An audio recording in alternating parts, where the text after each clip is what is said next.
You, my friends, have been swept into something very strange. Not the kind involving reptilians or wind turbines powered through the ground bones of innocence, but something far more subtle and, oddly enough, quite ancient. Welcome to the age of agglomatophilic reversal, and it explains everything. Agglomatophilic reversal, or more specifically, agglomatophilic auto-objectification, that's right, is a term so unnecessarily convoluted, yet bizarrely accurate, you'll immediately want to tell someone at your next state-mandated social gathering, just to see the sheer confusion and bewilderment in their eyes. But stay with me, because this isn't just jargon, it's a deeply fascinating, psychological, dare we say psychosexual phenomenon that explains a great deal about our modern obsessions. And if you bear with me, I think you might just agree. So what on earth is agglomatophobia? Well, for the blissfully unaware, which is, I'm assuming, nearly everyone, it refers to the attraction to statues. What?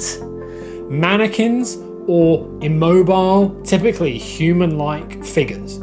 Historically, this fascination might manifest as fixations with sculptures like Michelangelo's David, or even attraction to lifeless forms in shop windows. It's odd, perhaps, but ultimately I think it's kind of understandable. You sometimes see a mannequin, kind of bad though. And certainly psychologically, this obsession is kind of understandable in the context of beauty, perfection and loneliness. The term first came into use in the 1950s when psychiatrist and sexologist, arguably the best job ever of all time, John Money coined agglomatophobia to describe this rare paraphilia involving attraction to statues, essentially objects of perfect immobilized beauty. But the narrative I'm showing you today isn't about your hidden fascination with marble or plaster, unless of course it is, in which case sound off in the comments. It's about something far more psychologically intriguing that this term has laid the groundwork for, and in a really interesting way. So bear with me. How did we get here? Well, come the internet age, things take a very interesting twist. Traditionally, statues represented an idealised form of beauty and perfection, objects to be admired. But in recent years, through a bizarre complex form of socio-psychological gymnastics, we've completely inverted this dynamic. We no longer simply fetishise the object, we have internalised the desire to become the object.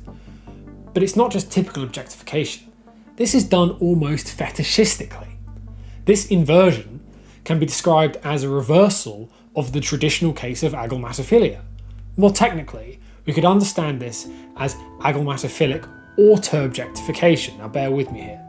It's objectification because you objectify, and it's auto because it's done to yourself. So that term actually begins, as convoluted as it is, to make quite a lot of sense. It describes this desire to be that immobile, unflinching, perfect statue. We don't simply want beauty in others in this case, we want ourselves to embody that perfection. Unreachable, untouchable, perfect, and lifeless. Think about your Instagram feed, carefully curated and filtered. Think about influencers who look polished to an almost unreal extent. For many, the desire to be that marble statue far supersedes any desire to be human. And yet that very desire, as we will see, is so very human indeed. In that state, there is no rejection, only pure objectification. A pure object fears nothing. It is unassailable. And this is a psychosexual power play. Now, before anyone panics, let me clarify. When we talk about psychosexual drives, we refer to deep psychological drives involving power, control, transformation, and emotional distance. Concepts thoroughly explored by psychoanalytic thinkers like Big Man Freud. In this context, the agglomatophilic auto-objectification means we create a version of ourselves devoid of vulnerability and emotion. We become an object, admired from afar, yet fundamentally removed from genuine connection. This is about a desire far deeper than what some guru tells you online, but a deep symbolic desire for emotional safety and control, and it transcends gender, race, and sexuality. But how did we end up here? How did we reach this most peculiar state? Historically, human societies have always been drawn to perfection through religious icons, classical sculptures, cultural narratives of heroes and saints. Yet our current digital era has intensified this drive towards self-perfection. The omnipresence of visual culture combined with unprecedented access to tools for self-modification and representation has created an environment uniquely conducive to this state of agomatophilic reversal. The most significant catalyst is obvious, yet complex: social media. Platforms like Instagram, TikTok, YouTube, and even LinkedIn encourage and arguably demand a meticulously crafted self-image. And this neuroses is only further proliferated by those who show you how to master the art of self-objectification, with so few trying to move beyond it. Each profile becomes a personal exhibit in a global digital museum. We carefully sculpt our online personas, removing imperfections, enhancing supposed attractiveness, presenting an idealized version of life that's static, flawless, and ultimately statuesque. The likes, the followers, and the validation reinforce this cycle, creating an addictive feedback loop that runs far deeper than just the admittedly enticing dopaminergic loops. It creates a self-fulfilling desire to become ever more perfect and object-like. And when the rejection and the disdain follow, the seed has already been planted. This fetishistic ideology has already taken hold, and it forces but one answer: the rejection, the disdain. All these normal human experiences are not normal. They happen because you were not perfect. This is what happens when a neurosis takes hold. The way to transcend, it says, is to become something so beautiful that you are unassailable and no one can reach you. But this is dark. Perfectionism in any form inevitably comes at an exceptionally high psychological cost. The pursuit of turning yourself into that so wonderful statue makes one emotionally inert, abstracted, disconnected. Relationships suffer under the weight of emotional withdrawal. Spontaneity and authenticity become casualties of constant performance. Anxiety and depression, even demoralization, take hold as we realise, consciously or unconsciously, that living as a polished statue is ultimately unnatural.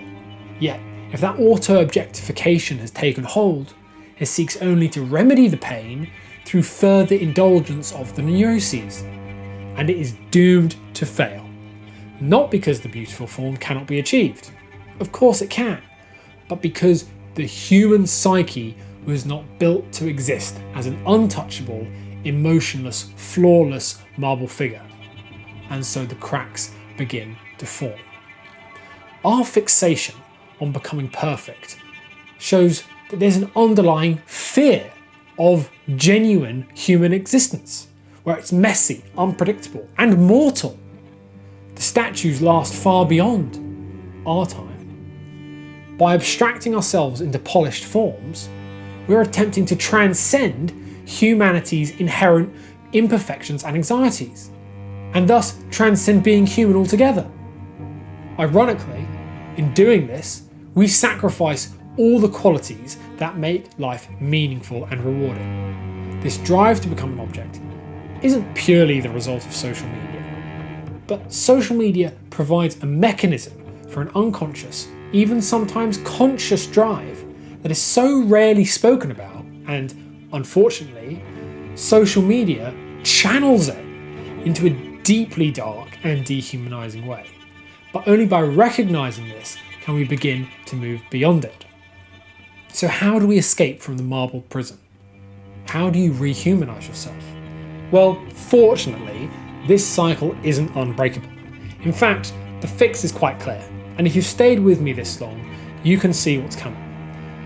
The problem is, the fix is one that attacks the very core of the neuroses, and so does so with the exact kind of advice someone enthralled by this neuroses is going to quite easily reject.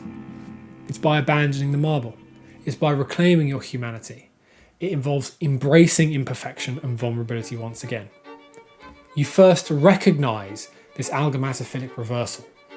You acknowledge the unconscious drive towards becoming this perfect, admired object and how absurd and inhuman that is. Then intentionally break the cycle, and you do so with authentic existence. You can still use social media for this. You can do this. You can post authentic content online. Allow imperfections to show. You can engage meaningfully with others. This can of course be done in any form. Learn to see value not in the aesthetic idealization of yourself, but in the authentic, chaotic beauty of genuine human experience. Authenticity isn't just therapeutic, it's transformative. You can still be beautiful, of course. You can still sculpt your form to suit your desire if you so choose. In fact, if you want to do so, more power to you. But you do not have to wrench yourself from humanity and become that immobile beast. Ultimately, remember, you're not meant to be a statue. Leave marble perfection to museum exhibitions and embrace the beautiful chaos of authentic human life. Make mistakes, allow vulnerability, and reconnect emotionally. Those quiet moments of unspoken tenderness, where the authentic self comes through and the perfect visage cracks, and yet those people who bear witness to it stay anyway. That will dwarf all those attempts to become that perfect statue.